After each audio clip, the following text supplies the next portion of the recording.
It was a beautiful, gentle morning, with the spring sun beginning to lift the mist. It was April 16th, 5 a.m.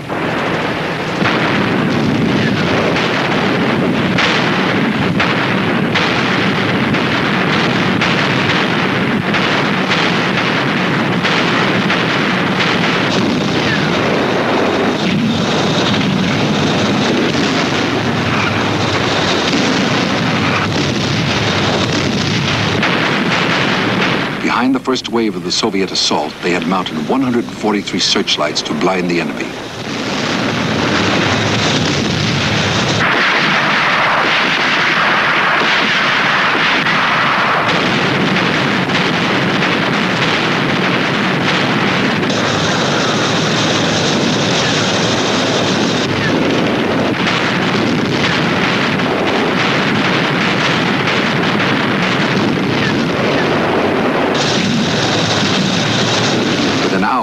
Zhukov committed the rest of his armor and all of his planes.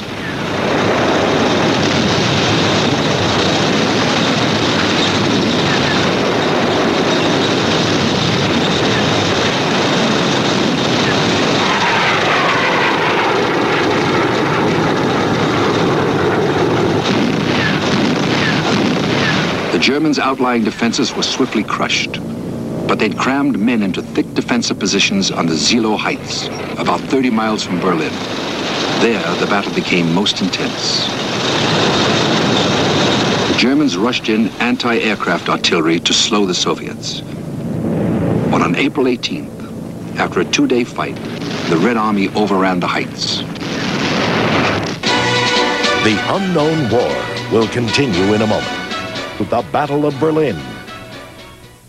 The attack on Berlin was going as planned.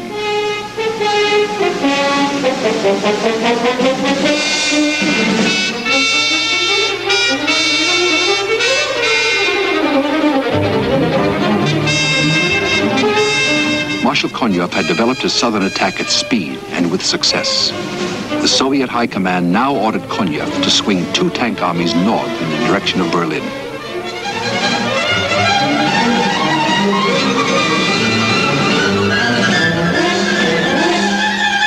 In the north, Marshal Rokossovsky thrust forward.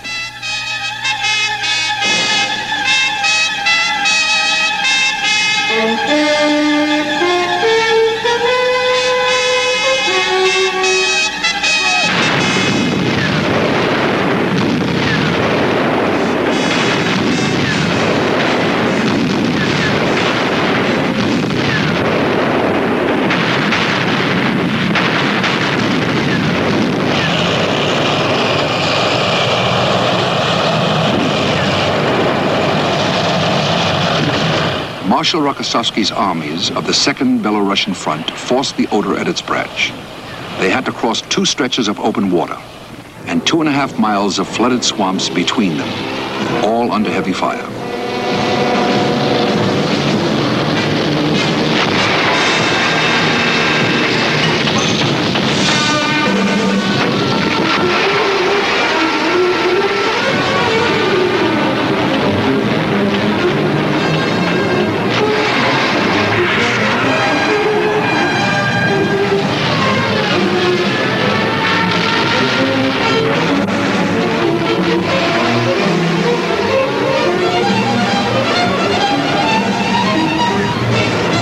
Zhukov, Konyev, Rokossovsky.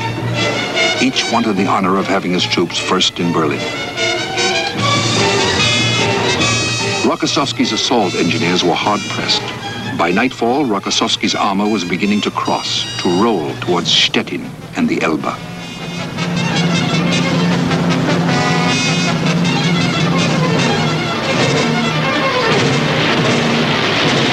The Luftwaffe sent up what strength it had against the dominant Red Air Force. There were Soviet aces present. One of them, Major Kozhedub, added 2 kills to his total of 60.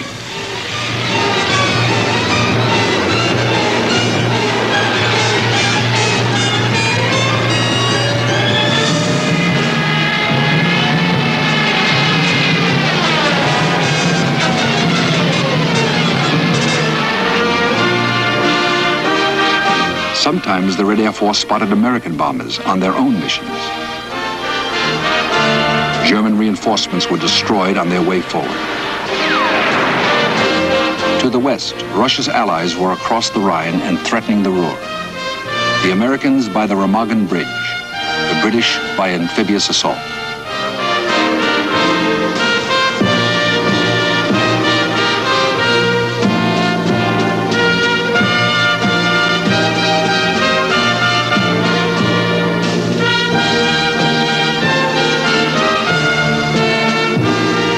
Roosevelt, Stalin, and Churchill had agreed that the Western Allies would first take the bomb-ravaged cities of the Ruhr and then meet the Soviets on the Elbe.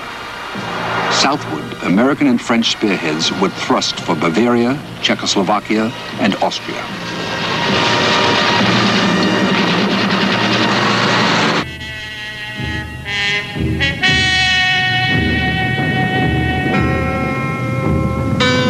In Berlin, 400,000 civilians built barricades from the ruins of their own homes. Every street, every building was to be defended.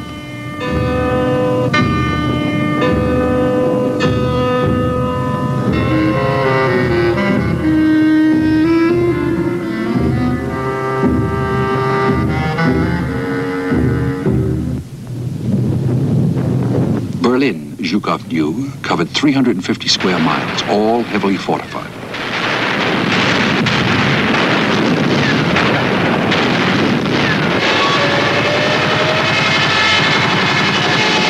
At 1:50 p.m. on April 20th, the fourth day of the battle, Zhukov's long-range artillery opened fire on the city. Berlin's outer defenses began to crumble.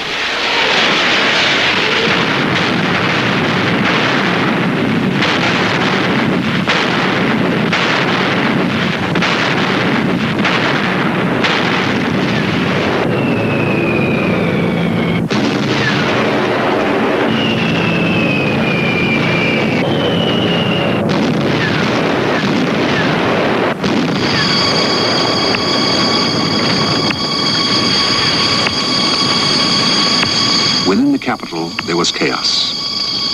Normally, the most submissive of people, the citizens took to the streets, driven by starvation.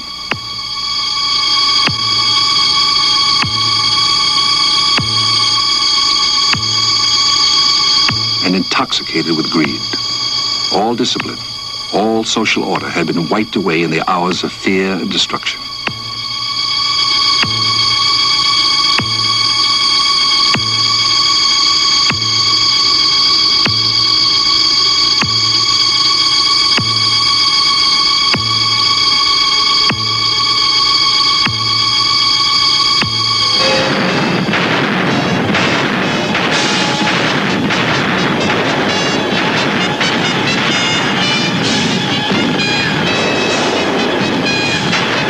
A German armored commander commented, "April 20th was the hardest day. My troops had already suffered tremendous losses. They were worn down and exhausted, no longer able to resist the tremendous thrust of the superior Russian forces."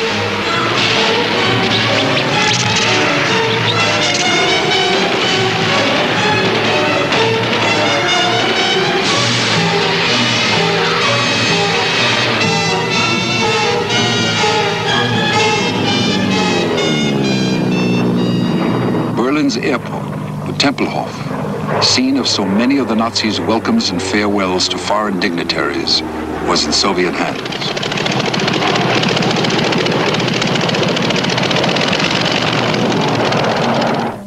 The Tempelhof's former commander could not believe he was a prisoner.